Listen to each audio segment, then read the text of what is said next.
Hello friends, कैसे हैं आप सभी लोग। मैं आपका होस्ट एंड दोस्त सचित बात पे फिर से स्वागत करता हूं आपके अपने यूट्यूब चैनल रचित ट्यूटोरियल में। तो फ्रेंड्स, सबसे पहले तो sorry to all of you, क्योंकि कल जो मैंने आपको बताया था एब्सोल्यूट एरर, वहां पर थोड़ा सा डिजिट प्रॉब्लम हो गई थी। जहां पर लोगों ने एब्सोल्यूट एरर निकाली थी वहां पे मुझसे हो गया था -1, जबकि वहां पे आंसर हो गया होगा -0.1 एंड -0.2। इस तरीके से मैंने वहां पर -1 और -2 ले लिया था। उससे सारी चीजों में एक एग्जांपल लेकर हम लोग सारी चीजें चले थे, थोड़ी सी गड़बड़ हो गई थी, तो आप लोग उसको सुधार लीजिएगा। कि मुझसे बहुत बड़ी मिस्टेक हो गई, उसके लिए मैं सबसे पहले क्षमा प्रार्थी हूं आप लोगों से। ठीक है, चलिए इतना आप लोग कर लीजिएगा। ठीक है, आप देखिए क्या है कि आज जो बिल्कुल कल हम लोग कह रहे थे कि लास्ट लेक्चर होगा, पर किसी कारणवश वो चीज लास्ट हो नहीं पाई। बहुत ही छोटा सा टॉपिक है, बहुत ज्यादा बड़ा टॉपिक नहीं है एनसीईआरटी का हिसाब का। आपका एक जो टॉपिक है उसका नाम है कॉम्बिनेशन ऑफ एरर्स। क्या नाम है? Combination of errors. Combination of errors. हाँ, कल एरर्स की स्पेलिंग थोड़ी गलत थी, उसके लिए भी मैं, क्योंकि कल पता नहीं क्या था, दिन ही खराब था शायद। चलिए देखते हैं कॉम्बिनेशन ऑफ एरर्स। तो कॉम्बिनेशन ऑफ एरर्स में क्या हम लोग देखेंगे? सबसे पहले हम लोग ये देखेंगे कि एरर का जो एडिशन और सब्ट्रैक्शन है उस रूल को देखेंगे, फिर मल्टीप्लिकेशन और डिवीजन के रूल को देखेंगे, और उसके बाद एक हम देखेंगे रेज पावर। ठीक है, कि अगर कोई चीज दी हुई है तो अगर पावर रेज है तो फिर क्या होगा। ठीक है, तो एनसीईआरटी के हिसाब से मैं चल रहा हूं।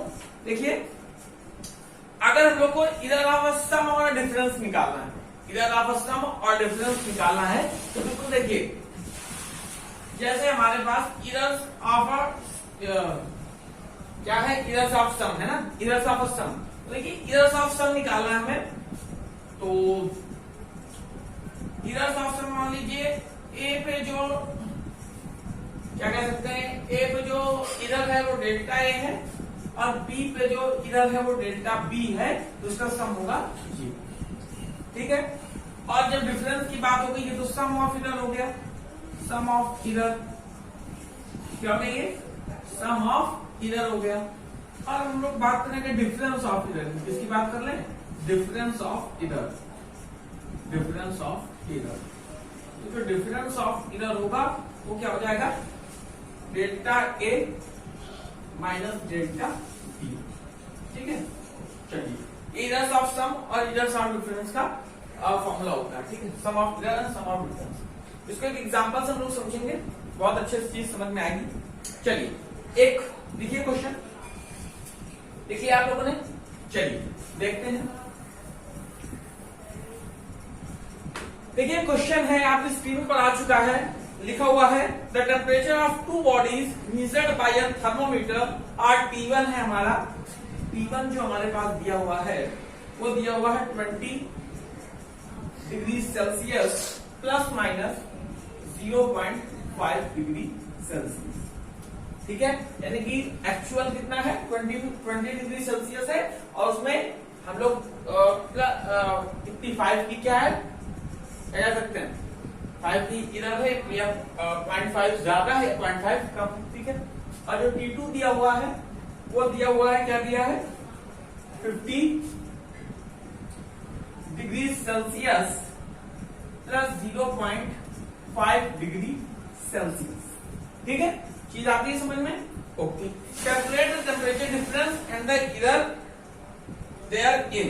हम लोग को क्या निकालना है कि हमें ये निकालना है, डिफरेंस निकालना है, और क्या एरर है वो बताना। देखिए, सबसे पहले डिफरेंस की बात करना है। देखिए, डिफरेंस निकालना है, यानी कि देख लीजिए टेम्परेचर यहां से यहां इंक्रीज हुआ है। ठीक है, तो डेल्टा टी जो हो जाएगा वो हमारा क्या आ जाएगा? Temperature difference. क्या डेल्टा टी कह सकते हैं ना, या टी डैश कह दीजिए, कुछ भी कह दीजिए, क्योंकि डेल्टा टी इसको आप ले लेते हैं तो चीज अच्छी नहीं लगेगी। टी डैश दे दीजिए। ठीक है, टी डैश कर दिया जो टेम्परेचर डिफरेंस है। ठीक है, क्योंकि डेल्टा टी हमने इसलिए नहीं लिया क्योंकि डेल्टा, देखिए क्या लिखा हुआ है, डेल्टा टी तो लिखा, ये डेल्टा टी तो लिखा है ना। टी डैश क्या हो गया? T2 minus T1। ठीक है, तो वही चीज हो गई, delta T2 minus delta T1। हाँ कि ना? बोलो भाई। तो T2 कितना था, बोलो 50 degree Celsius plus 0.5 degree Celsius, ठीक है, minus 20 degree Celsius plus minus 0.5 degree Celsius. इसका मैं डिफरेंस निकालना, देखिए डिफरेंस बहुत ही नॉर्मली है, 50 डिग्री सेल्सियस है, ठीक है। तो 50 डिग्री सेल्सियस है plus minus 0.5 degree Celsius, 20 degree Celsius plus minus 0.5 degree Celsius. तो 50 में 20 माइनस हो जाएगा बिल्कुल आसानी तरीके से, आसानी से, तो 30 डिग्री सेल्सियस हो गया। अब देखिए यहां पर थोड़ा सा ट्विस्ट, हमें करना क्या है, डिफरेंस करना। और डिफरेंस जब भी हम करेंगे, क्या करेंगे, डिफरेंस जब भी हम करेंगे, क्या करेंगे, डिफरेंस जब भी हम करेंगे हमेशा इसको ऐड कर देंगे।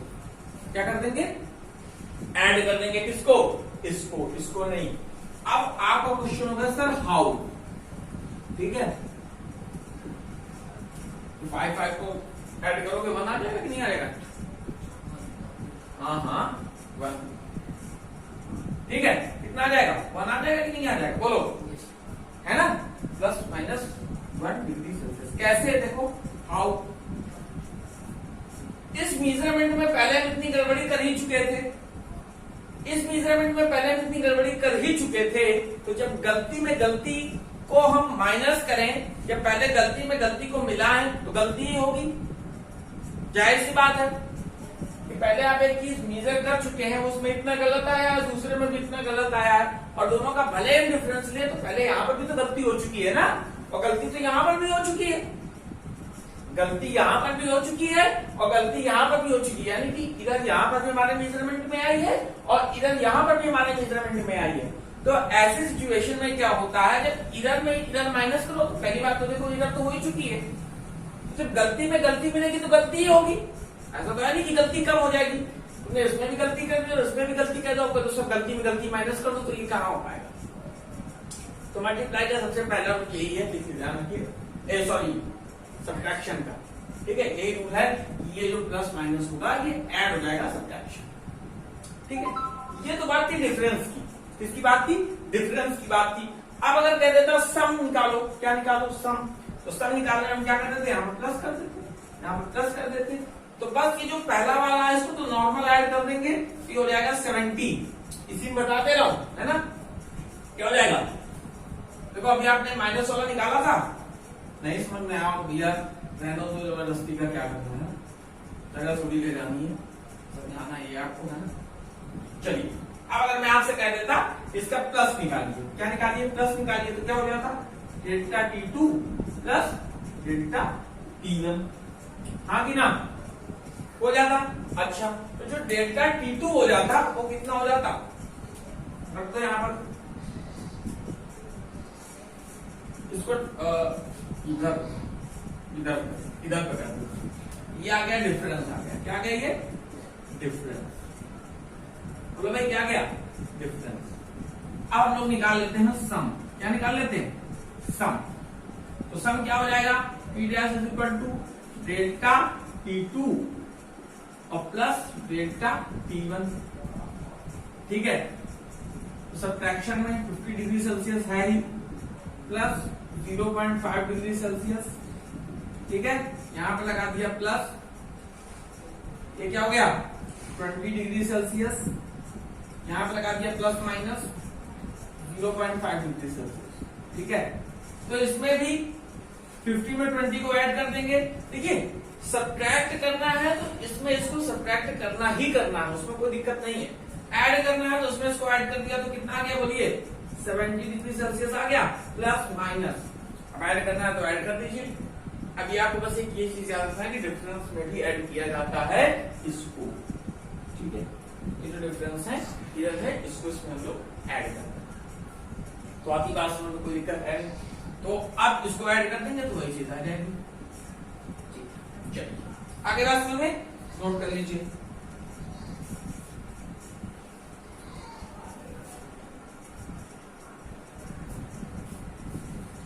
चलिए तो कॉम्बिनेशन में आपको जो है मुझे लगता है कि सम और डिफरेंस समझ में आ गया होगा, अब हम लोग जो बात करेंगे वो बात करेंगे इसकी मल्टीप्लिकेशन और डिवीजन की, ठीक है। इसकी बात करेंगे मल्टीप्लिकेशन और डिवीजन की, इधर आप प्रोडक्ट और डिवीजन, ठीक है। इधर ऑफ अ प्रोडक्ट, इधर आप प्रोडक्ट और डिवीजन, इसकी बात करेंगे हम लोग डिवीजन, ठीक है। देखिए इधर आप प्रोडक्ट और डिवीजन की बात करते हैं, ठीक है। चलिए देखिए प्रोडक्ट में क्या है, जैसे हमने ले लिया z is equal to a into B, ठीक है, ये दो क्वांटिटीज है। और इनमें अगर हमको जो फिगर निकालनी है तो इसके लिए फॉर्मूला होता है delta z upon z into delta a upon a plus delta b upon b। अच्छी चीज में ये बताइए कि क्या रिलेटिव इधर का फॉर्मूला था कि नहीं था, a मीन और b मीन वाला, ठीक है। और यही चीज अगर हम लोग डिवीजन में करते हैं z is equal to a upon b, तो यही फॉर्मूला डिवीजन के लिए भी है, ठीक है, नोट कर लीजिए, ठीक, नोट कर लिया। अच्छा चलिए क्वेश्चन से हम लोग अच्छे से समझते हैं इस चीज को और अच्छे से समझ में आएगी बात, है ना। चलिए देख लेते हैं, मुझे लगता है यहाँ तक चीज समझ में आ गई होगी अच्छे से, बोलो भाई।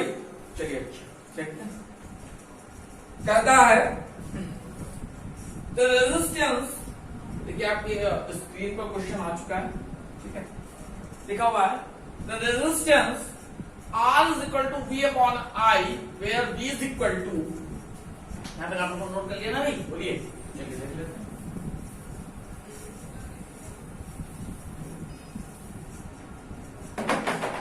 क्या निकालना, चलो देख लेते हैं। कहता था resistance R is equal to V upon I where V is equal to, जो हमारी V की वैल्यू दी है वो दी है 100 प्लस माइनस, क्या दी हुई है 100 प्लस माइनस कितना भाई 5, 100 plus minus 5 volt and I जो हमारा दिया हुआ है, क्या दिया हुआ है I, वो क्या दिया हुआ है 10, क्या दिया हुआ है बोलो 10 plus minus 10 plus minus 0.2 ampere. तो हमें यहां पे निकालना है फाइंड द परसेंटेज इधर इन आर, फाइंड द परसेंटेज इधर, कौन सी इधर निकालिए भाई, परसेंटेज इधर, फाइंड द परसेंटेज इधर इन आर, ठीक है, बोलो भाई हाँ कि ना, फाइंड द परसेंटेज इधर इन आर, ठीक है। चलिए देख लेते, देखिए इधर R इज इक्वल टू क्या होगा, R इज इक्वल टू दिया हमारे पास V अपॉन I, दिया, बोलिए भाई। अच्छा परसेंटेज इधर हमें निकालनी है, तो देखो डेल्टा R अपॉन R हो जाएगा, हमें निकालना क्या परसेंटेज इधर निकालना, तो परसेंटेज इधर निकालने में लोग क्या कर देते हैं कि जो हमारे पास रिलेटिव इधर आते हैं उसमें 100 का मल्टीप्लाई कर देते हैं, है ना, क्या हो गया 100। और रिलेटिव जगह भी मैंने निकालना बताया था कि जब अपॉन पे हो तो क्या लिख लेंगे delta P upon V, plus लगा देते हैं डेल्टा I अपॉन I, और हमें कौन सी इधर चाहिए परसेंटेज, तो यहाँ पर हम 100 का मल्टीप्लाई कर देंगे, हम यहाँ पर 100 का मल्टीप्लाई कर देंगे। आती बात समझ में, बोलो भाई। अच्छा देखो, अच्छा ये हमारे पास V और ये I की वैल्यू दी हुई है, तो यहां पर जो हमारा डेल्टा V है वो कितना दिया हुआ है 5 दिया, कितना दिया 5 दिया, तो 5 हमने लिख लिया, ठीक। अच्छा और जो B दिया वो कितना दिया हुआ है, ये दिया 100। कल आपको बताया ना चीजें कैसे निकालते हैं, कैसे रिप्रेजेंट करते हैं, एब्सोल्यूट इधर प्लस माइनस जो मीन एब्सोल्यूट इधर आती थी रिप्रेजेंट करते हैं, वही तो चीजें लिखी है, ठीक है। तो 5 अपॉन कितना हो गया 100 इंटू, ठीक है, यहां पर क्या क्या भाई बोलिए 100, ठीक है। और डेल्टा I की वैल्यू कितनी दी हुई है 0.2, ठीक। और I कितना है हमारे पास 10 इंटू 100, ठीक है, तो सबसे पहले पॉइंट हटाया, 0 बढ़ाया, ये 100 से 100 चला गया, ये 100 से ये 100 चला गया, तो 5 और प्लस 2 कितनी एरर आ गई? 7% की एरर आ गई। किसमें? रेजिस्टेंस। कितने परसेंट की एरर आ गई? 7% की एरर आ गई रेजिस्टेंस में।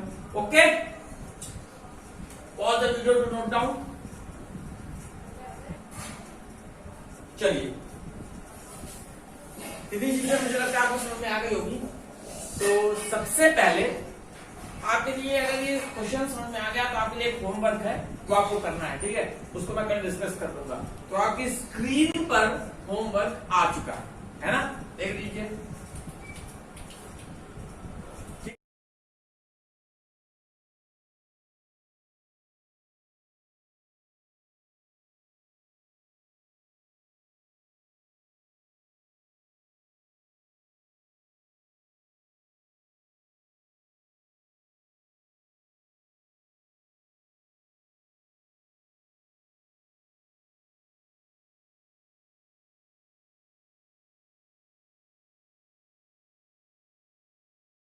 कल मैं पहले आपको बताऊंगा, फिर उसके बाद हम लोग आगे चलेंगे, ठीक है? ठीक है, पढ़ लिया, समझ में आ गया? ये आपको होमवर्क में करना है, कल हम लोग इसको डिस्कस करेंगे, ठीक है? चलिए, अगला जो है हमारा वो है इधर in a case of measured quantity related to a power. अगर कोई पावर चढ़ी है तब हम कैसे करेंगे? ठीक, जैसे हमारे पास दे दिया गया Z इज इक्वल टू दे दें हम a की पावर p, स्मॉल p है, b की पावर q अपॉन c की पावर r। ठीक है, तो जब इसमें इधर हम निकालते हैं क्या लिखते हैं? इधर क्या लिखा है? इधर रिलेटेड टू पावर, ठीक है, ये लिख लीजिए, इधर रिलेटेड टू अ पावर, ठीक है, इधर रिलेटेड टू अ पावर, ये चीज लिखनी है, ठीक है। तो देखिए कैसे करते हैं, इसका जो फॉर्मूला बनता है वो बनता है delta Z upon Z is equal to P delta A upon A plus, हमेशा प्लस, ठीक है, Q delta B upon B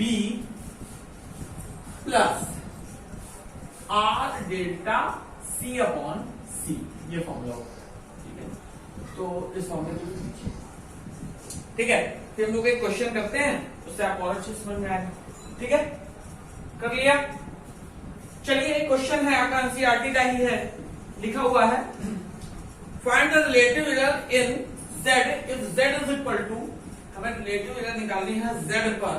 अगर Z इज इक्वल टू है a की पावर 4, b की पावर 1/3 एंड और क्या दिया हुआ है अपॉन c b की पावर 3/2, ठीक है। इसमें हमें निकालना क्या है?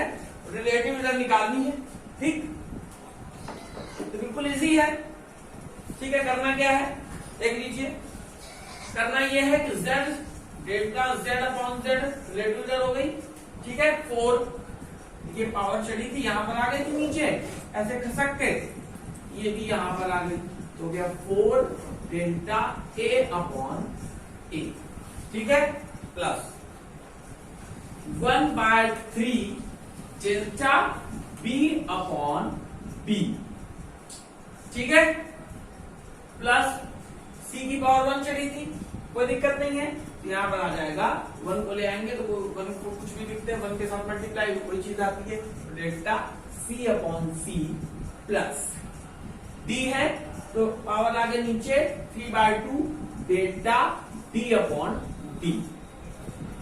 भाई यहां तक आ रहा है, देख लो यहां तक आ रहा है कैमरे पे, ठीक है, ये चीज, ठीक है,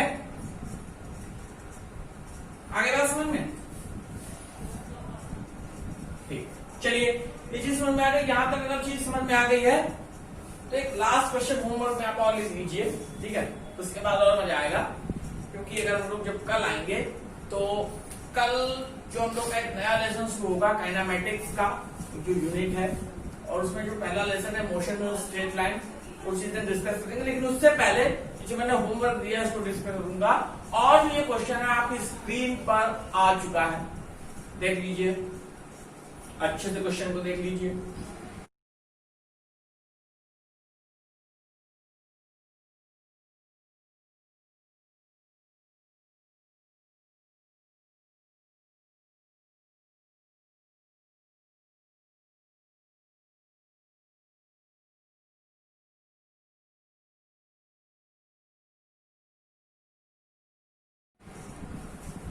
देख लिया ना।